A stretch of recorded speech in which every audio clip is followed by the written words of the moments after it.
Hello guys, today we're going to talk about the episode Let's Get Invisible. Now, this one aired on November 2nd, 1996. It has a 7.7 overall on IMDb with 100-ish user votes out of 10. 7.7 out of 10. It stars Kevin Zeseris. He was in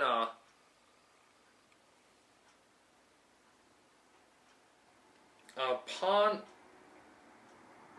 of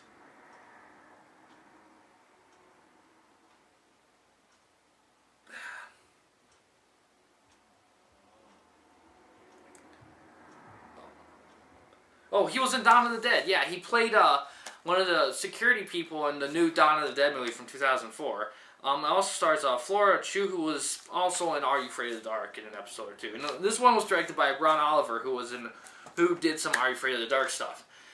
Now, this is an enjoyable episode. I do like the characters. It has a sci-fi quality to it, but it also... I remember loving the book. Now, the book had a couple more characters. It had a lot more detail. A lot of books do compared to the show, but this one I remember distinctly, or whatever that word is.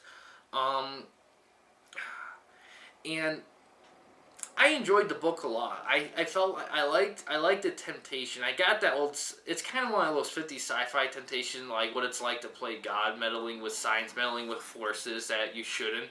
This episode carries a lot, and it does well for 20 minutes. A 20-minute time frame. It could have been a two-parter, in my opinion.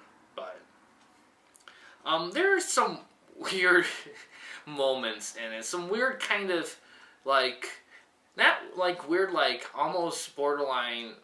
I wouldn't say pretentious, but it's like, let's get a little artsy in this episode. That kind of thing. Acting's good. Acting's pretty solid.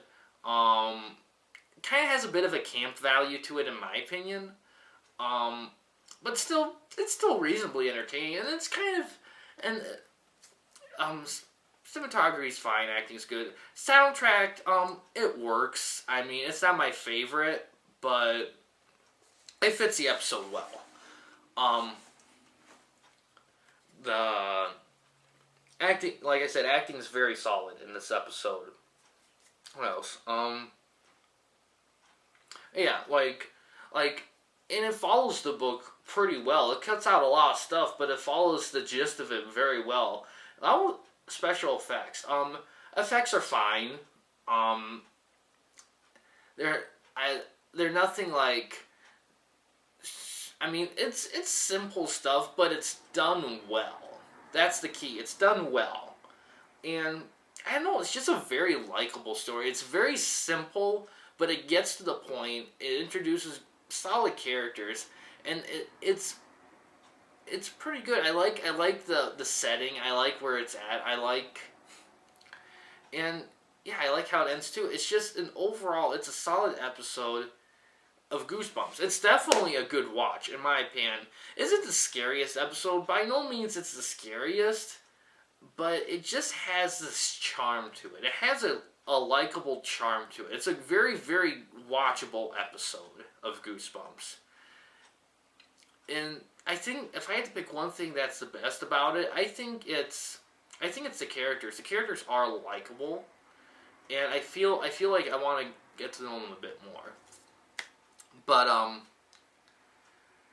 yeah, that's all I have to say about that one. It's not like the one of the best, but it's definitely, if you're looking for a quick 20 minutes to waste, it's a good episode to watch. It's definitely a decent watch.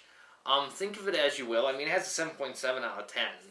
I mean, apparently lots of people like the episode. And I think a lot of it is just the visibility thing, where it's like, what if you were invisible? What's the temptation? You know, that kind of thing. But there's a lot of mystery to this episode, too. And that's the key to good horror, is mystery. How do we understand this thing we have? I mean, we gotta be careful, but it's tempting to keep going with it. It's very good with that. It's very good with that. But, and how they get invisibility is actually kind of original, too, which stems from the good story that R.L. Stine wrote for it. But But yeah, thanks for watching. Please subscribe and like the videos, and keep on watching. We got more good. There's still good ones coming. There's still good ones to go. But yeah, thanks for watching, and have a good day.